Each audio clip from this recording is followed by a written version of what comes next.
کی بات ہوئی تھی جوڈیشل ریفرنسز. جی جی جی ڈاکٹر صاحب، یہ جو سپیریئر جوڈیشری کے جج حضرات ہیں، چاہے وہ ہائی کورٹ کے ججز ہوں یا سپریم کورٹ کے، ان کے خلاف جو ہے ان کو جو ان کے عہدے سے برخاست صرف اسی وقت کیا جا سکتا ہے. آرٹیکل 209 ہے آئین پاکستان کا. سپریم جوڈیشل کونسل جو ہے وہ ان کو ان کے عہدے سے ہٹا سکتی ہے، وہ بھی اس وقت کہ جب ایک کوڈ آف کنڈکٹ ہوتا ہے جو سپریم جوڈیشل کونسل نے ہی بنایا ہے، جس کا ججز حلف بھی دیتے ہیں. اگر اس کوڈ آف کنڈکٹ کی خلاف ورزی ہو تو پھر وہ ایک جواز ہوتا ہے کہ کسی سٹنگ جج کے خلاف ایک ریفرنس سپریم جوڈیشل کونسل میں بھیج دیا جائے. لیکن یہاں پہ اگر ان کی ججمنٹ کے حوالے سے اگر گورنمنٹ کو ان کی جو ہے وہ ان کی ججمنٹ سے اتفاق نہیں ہے تو وہ کوئی گراؤنڈ نہیں ہے کہ اس کی بیسس کے اوپر جو ہے وہ ان کے خلاف جو ہے وہ ریفرنس فائل کیا جو سپریم جوڈیشل کونسل میں. جہاں تک ابھی شائخ عثمانی صاحب نے فرمایا بالکل ٹھیک ہے کہ جو بھی ججمنٹ ہو آپ اس سے بھلے اتفاق نہ کرتے ہوں، لیکن اس کو منسوخ کرنے کا ایک ہی طریقہ ہے کہ اس پہ جو ہے وہ ریویو فائل کیا جائے. اب ریویو یہ فائل کر نہیں رہے، اور چونکہ گورنمنٹ کا موقف یہ ہے کہ یہ 4-3 کی میجورٹی سے یہ پٹیشن چونکہ خارج ہو چکی ہیں، اور جو 3 رکنی ججز کا جو فیصلہ تھا الیکشن کی ڈیٹ جنہوں نے دی ہے، ان کو وہ کہہ رہے ہیں کہ یہ مائنارٹی ویو ہے، ہم پہ لاگو نہیں ہوتا. اسی چیز کو لے کے وہ ریویو میں چلے جائیں. کیونکہ ریویو کا مقصد کیا ہوتا ہے؟ ریویو کا مقصد ہوتا ہے وہ صرف اس پوائنٹ پہ ہو سکتا ہے کہ جب ایک عدالتی فیصلے کے اوپر اتنا بڑا سکم اور اتنی بڑی قانونی غلطی ہے جس کو درست کرنا ضروری ہے. تو میں سمجھتا ہوں کہ اگر ان کا یہی پوائنٹ آف ویو ہے کہ 3 رکنی بینچ جو ہے وہ یہ ایک قانونی غلطی کر رہا ہے کہ وہ 4-3 کی میجورٹی سے ڈسمس ہو چکی ہے پٹیشنز، اس کے بارے میں اب 188 کے تحت ریویو فائل کریں. اور اس میں ایک اور بات بھی ہے کہ اس میں کوئی شک نہیں ہے کہ نارملی وہی بینچ جو ہے ریویو سنتا ہے اور اس پہ ڈیسیجن بھی کرتا ہے، اور اس میں بھی کوئی شک نہیں ہے کہ کئی ریویوز جو ہے وہ الاؤ بھی ہوئے ہیں. لیکن اس میں بھی کوئی امر مانے نہیں ہے کہ ریویو میں ایک لارجر بینچ بھی بن سکتا ہے. اس کی بھی نظیریں موجود ہیں کہ ریویو ابھی اب فبارہ بسٹرز والا کیس تھا، اس میں ایک 3 رکنی بینچ نے فیصلہ کیا تھا، لیکن ریویو جو ہے وہ پھر ایک لارجر بینچ غالباً 5 رکنی بینچ نے سنا تھا. تو لیکن اس میں مطلب یہ تو پھر نہیں، ان کی جو لیگل ٹیم ہے وہ تو اس کو نہیں مان رہی نا. اس کے علاوہ اور کوئی قانونی رستہ آپ کو نظر نہیں آ رہا حکومت کے لیے؟ ڈاکٹر صاحب نہیں نظر آ رہا، لیکن میں ایک سمجھتا ہوں یہ جتنے بھی جو قانونی ٹیم انہوں نے تشکیل دی ہے، اس میں کوئی شک نہیں ہے کہ وہ سارے بڑے منجے ہوئے پریکٹسنگ لائر ہیں، آئین اور قانون کو سمجھتے ہیں. لیکن جب حکومت سرکاری طور پہ اگر کسی سے رائے لیتی ہے تو اس کے لیے ministry of law and justice موجود ہے، لا ڈویژن موجود ہے. تو وہ کوئی بھی اقدام اگر حکومت نے اپنی سطح پہ کرنا ہے، حکومت کی سطح پہ، تو پھر ان کے لیے رولز آف بزنس میں ضروری ہے کہ وہ جسٹس جو لا اینڈ جسٹس ڈویژن ہے ان سے باقاعدہ ایک اوپینین مانگیں اور پھر ان کی اوپینین کے مطابق عمل کریں. ابھی یہ جو 4 معزز جو حضرات ہیں جن کا ابھی آپ نے ذکر کیا، ان کی جو رائے ہے وہ اپنی رائے ہو سکتی ہے، وہ پولیٹیکلی انفلوئنس رائے ہو سکتی ہے، لیکن جو سرکاری سطح پر رائے لی جاتی ہے وہ لا ڈویژن سے لی جاتی ہے. اچھا شائخ عثمانی صاحب یہ بتائیں کہ الیکشن کمیشن نے جب یہ کہا ہے کہ ہم سپریم کورٹ کے فیصلے کو مانتے ہیں، اچھا، اور عدالت جو ہے وہ ظاہر ہے کہ موجود ہے ابھی، یعنی ایک طرح سے مانیٹر کر رہی ہے. ابھی انہوں نے رپورٹ مانگی ہے الیکشن کمیشن سے 11 تاریخ کو غالباً. مجھے یہ بتائیں، اچھا اس سے پہلے سیکٹری ڈیفنس اور سیکٹری فائنینس بھی عدالت میں موجود تھے اور ان سے بھی غالباً بات ہوئی ہے ان چیمبر یا جو جیسے بھی ہے.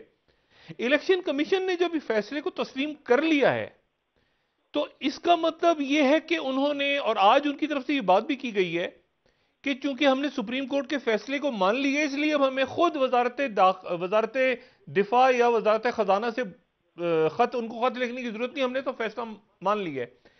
کیا یہ سمجھا جائے کہ آلریڈی سپریم کورٹ نے جو فیصلہ کیا ہے تو ان کے پاس ان پٹ آ چکی ہے ڈیفنس اور فائنینس منسٹری کی، پھر انہوں نے فیصلہ دیا ہے یہ 14 مئی والا، یا بھی انہوں نے ان دونوں یعنی فائنینس اور ڈیفنس منسٹری کی رائے لیں گے وہ اور پھر اناؤنس کریں گے تاریخ، یعنی اس کو چینج بھی کر سکتے ہیں؟ جو ججمنٹ آئی ہے اس میں جو انہوں نے کہا ہے سپریم کورٹ نے، انہوں نے یہ کہا ہے کہ پیسے آپ اتنے اماؤنٹ بتائیے جو الیکشن کمیشنر نے مانگے تھے 21 ارب جو ہیں، وہ آپ ان کو ایشو کا وہ الاؤ کر دیں.